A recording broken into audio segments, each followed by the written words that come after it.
My name's Bruce. This is my classroom in the forest, and this is a preface. I thought I would preface the video that's going to follow, or the segment that's maybe 20 minutes long, with this little kind of, it's not a disclaimer, it's just a reality check. The reality check is that I make these videos by myself, right?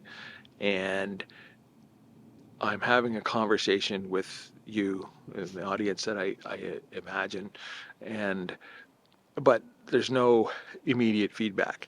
And a conversation has this thing where you say something and another person listens and then they think, you know what you said yeah, that's kind of interesting, but maybe did you consider this other thing? Did you consider this point? Did you consider that point?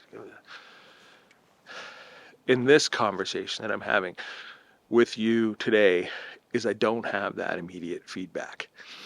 And I think it's kind of missing in this thing. And I'm not suggesting that I'm not thoughtful on the topic, because I assure you that I think about this stuff 24 hours a day, 7 days a week, 52 weeks a year. But I acknowledge that I'm not perfect. Okay, and really, I'm not perfect. And the message that I mentioned at the end of the video is that violence is bad. State violence is bad. Individual violence is bad. And there you go. But in addition to being bad, it's a reality of our world as humans, and a government or a person, we have to be prepared within reason. And what does within reason mean? Well, in my personal preparation for me to cope with threats to the security of myself and my family, is we have a house, we have a door, we have a lock. I like to think that I have a good relationship with everyone around me within reason, and not even within reason, I just do. And that's my version of security. And my version doesn't work everywhere. There. So this is a preface to this video that's coming. And I thank you for watching. If you want to just like not watch that video, good. There's no gory imagery or anything like that, but I talk about some topics of conflict that I have been avoiding. Okay? Consciously not making part of this channel, but I think that to have a channel that or my videos that I explained earlier are ostensibly my attempt to provide answers to everyday economics questions and broader public policy questions. And a broad public policy question is the safety and security of the population that exists within the economy. Okay. There you go. Thank you very much. And if you're going to continue and watch, I hope that's helpful somewhat. And I'm very, very, very happy for you to comment. Thank you. Hi there. My name's Bruce, and this is my channel. And I really hope that you're enjoying this riveting content. And if you are, please subscribe, hit the like button. And if you really don't like it, then leave a comment. Okay, explain to me why I'm wrong in every single thing that I say. That'd be great. Okay. Now, in an earlier video, I think previous video, I was talking about this idea of do and humans, that in the economic context that we must do something. We're going to make something. It's in our core. And in the doing and the making, that's what creates an economy. An economy is really, it's the compendium of all of the individuals and people and all the things that we do and make. And I mentioned in an earlier video that there's in an economy, there's the three entities: the individual and I'm an individual and I'm doing my job. It's the individual's job is to maximize utility, to maximize happiness, to maximize joy in our life. And then there's businesses. Business's job is straight up profit. Okay? That is the business's job, is to maximize profit. That's their job, period. Okay? Now, then they have the third item in society is government. The government's job is to maximize the well-being of everybody, right? And that's balancing competing interest. It's looking forward. It's this idea of the production possibility curve, which I've discussed in the past. I'm going to have my this is my classroom in the forest. I have a chalkboard and everything. I have chalk. Have my handy eraser. Okay, but the production possibility curve, and what this is if you're the government, one of your jobs is this. This is like, I've drawn this many times, and it's just the most simple representation that you could possibly have. This is kind of the one set of resources is people, and this is another set of resources. We'll just call it by the imaginative name resources. And then in here, this is the set of all the goods and services that may be produced within your economy, within the scope of where your government has some purview. Okay? And this idea of government maximizing the well-being of everyone, one thing that the government must do is things that are going to expand the production possibility curve. Okay? An educated society, the population being well educated, means that there are more things that we can make from the things that we have. There are more services that we can provide from the things that we have. You know, tactile or tactical example of this would be, let's say, the province of Nova Scotia is they recognize that there's a shortage of medical care, there's a shortage of doctors, there's a shortage of nurses, there's a shortage of everything. So one step they said, well, it's okay. Well, let's have more doctors. How are we going to have more doctors? Let's create a medical school. In Canada, education, energy, transportation, mineral resources are the strict purview under our Constitution of the provincial government. And the Premier of the province has a tremendous amount of power. So the Premier of the province of Nova Scotia, I've mentioned this before, said, well, let's just have a new medical school. Okay, right? Great. And that medical school is going to create more doctors. It's going to make that area of Canada a more attractive place for people to live.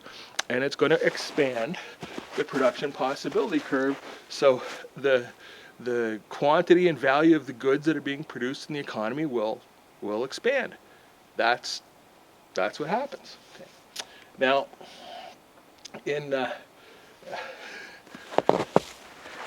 my intention was that I was going to mention strife, some strife that's happening in the world, some conflict and wars.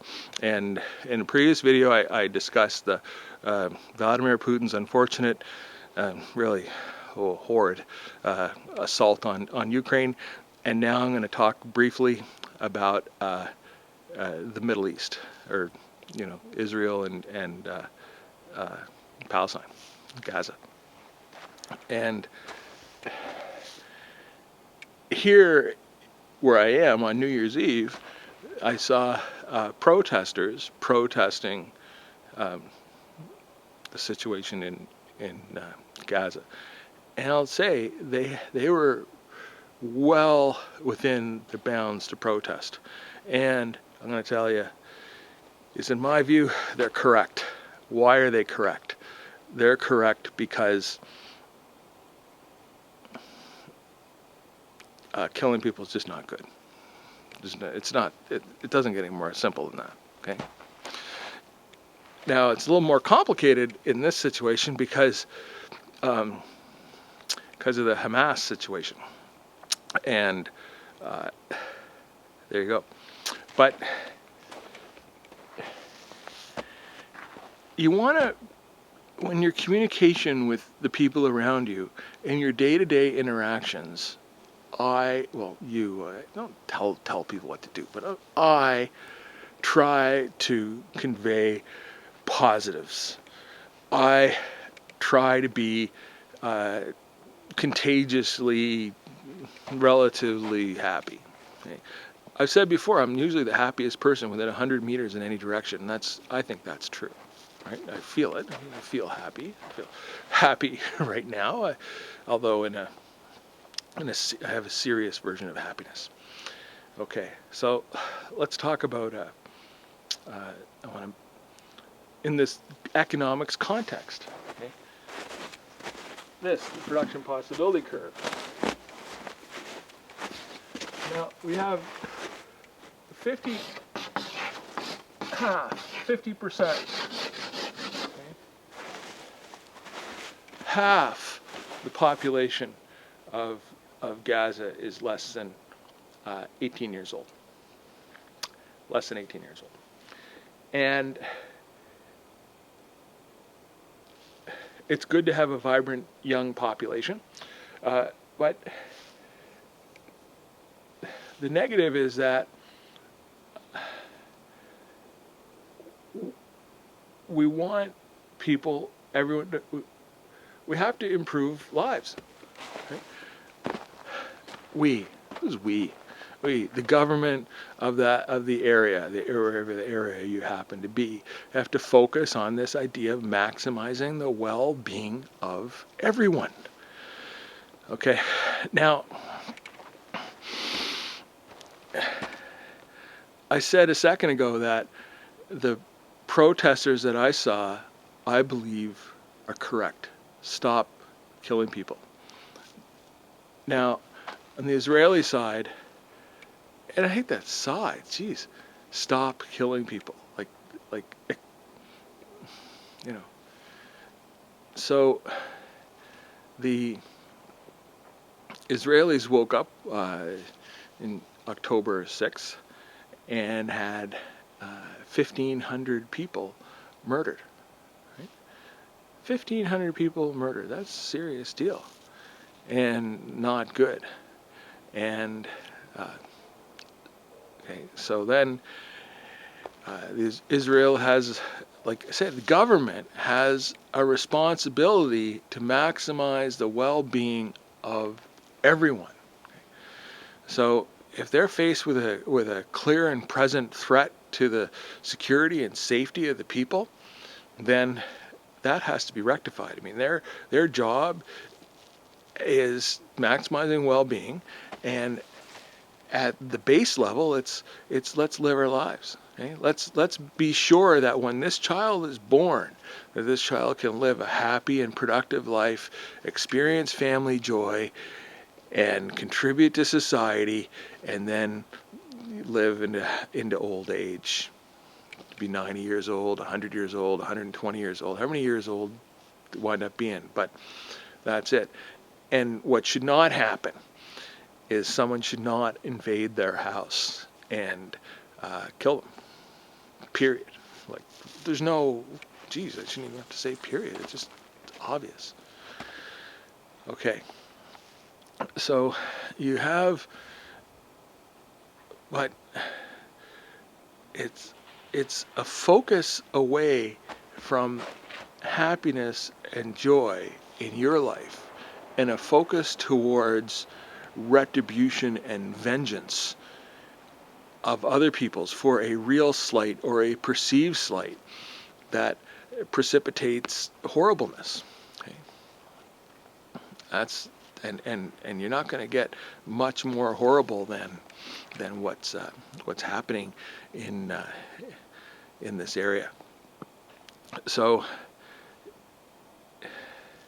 there you go. So to the government of this area, and the government of Israel, and the government of the United States, and everyone in the world, if we can focus on maximizing the well-being of your populace. In the previous video, I talked about this idea of do and make. Okay, so if you're doing things, what are you doing? Well, you might be providing a service, right? You're providing a service to your neighbor. You might be educating children. You might be being a child and playing, okay? If you're doing this, and then you're making. So what are you making? You're making a version of a better world. And what is that better world? Well, it's a world that has running water. It's a world that has electricity. It's a world where you can wake up in the morning and know that you're going to have your 3 square meals, or be well nourished throughout the day, that your children are going to be well nourished throughout the day. The idea is to focus on making this real for everyone in the world, so that when children wake up in Gaza, that they should be children. They should play. They should observe the fine qualities of their other playmates. They should think about how much they love their parents. Should do all this stuff. And when children wake up in Israel, they should do the same thing. Okay? And oppression is awful, right?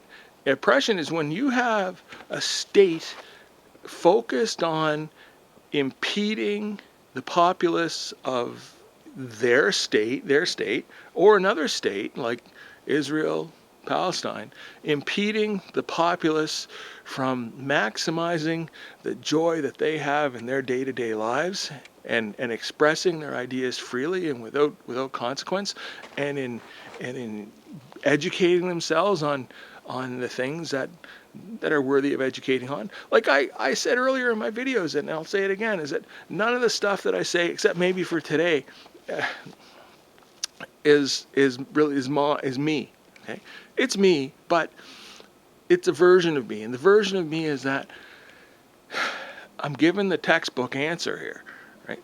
Like the stuff about economics, it's the textbook answer. I talk about electric vehicles, it's the textbook answer. I talk about climate change, it's the textbook answer. It's real. It's based on centuries of human development and millennia of thought, and scientific assessment of ideas, and testing and trying and calculating, and a lot of the stuff it's counterintuitive. It's a lot of the ideas that are real in human life are not the things that you would think of on your own, when you're sitting on your sofa, because they're hard won. It's taken thousands of years for humans to get to linear algebra. It's taken thousands of years of humans to get to macroeconomic understanding of how we relate to one another in the world. It's taken thousands of years for humans to create the semiconductor and the integrated circuit and the chips. It's thousands of years for humans to come up with, here's one, come up with the blue LED so that we can create white light with an LED, so our light bulbs will consume 4 watts instead of 250 watts. Okay, the humans, okay, these ideas are hard won. It takes effort, okay, to get them into your head, but a simple effort as a government person, as the government collectively, is that your job is to focus on maximizing the well-being of your citizens. Okay? And if you have strife, you have Palestinians are upset because Israeli settlers is kind of a euphemized thing for people come and do home invasions. Israelis are upset because there's rockets being launched from Gaza into Israel. And that's a real problem. And decades ago, like 20 years ago, there were rockets being launched from Gaza into Israel. And at that time, they were the kind of rockets that I would make in my backyard. They were a threat, but realistically, were they going to hit anything and hurt anybody on a probabilistic sense? Probably no. Okay?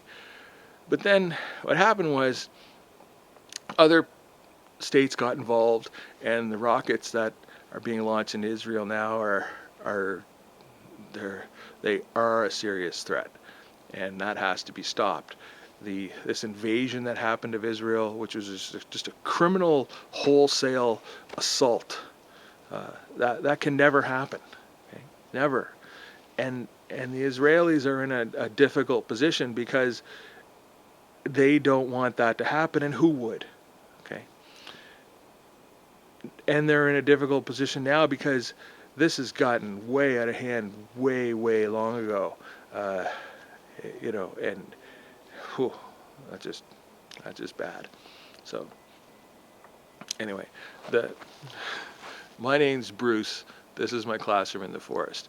And remember, things go well when you focus on your happiness.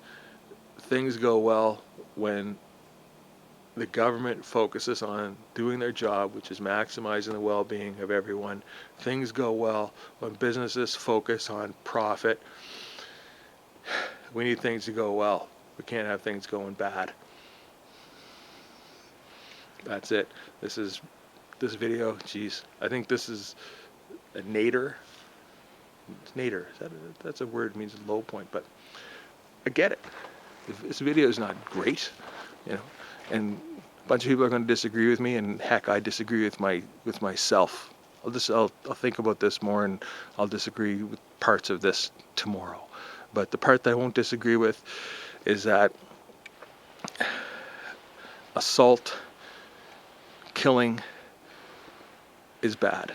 I made a video about butter and bullets. It's the classical conundrum. What do you as a society, should we make butter, meaning food and such, or should we make bullets, meaning things that are going to defend ourselves? And that's a tough one. And not only is it a tough one, but it's a question that comes up in your economics textbooks. Discuss. But the underlying, if you say we should make butter, the underlying foundation of your thought is that every single person that we're dealing with is rational and no one's going to try to kill anybody. Okay. Now, if you say you're going to make bullets, then it's an acknowledgement that this assumption in the first part wasn't really valid, and that most people are wonderful. Most humans, almost without exception, are fabulous people. Fabulous. They're generous and they're caring and they're well intended. But we have exceptions, and some exceptions of historical magnitude, and so make bullets to protect yourself from the exception. Okay. Anyway, my name's Bruce. This is my classroom in the forest. I just thought I had to not ignore the difficult topic. And to acknowledge the ambiguity of the difficult topic. Okay? Ambiguity means it's a dilemma. A dilemma is a problem that doesn't have an apparent and immediate solution. Okay. So anyway, thank you very much. If you want more of this riveting content, please subscribe. It'll probably we're going to get off this pretty quickly. There you are. Okay. Thank you very much. Bye now.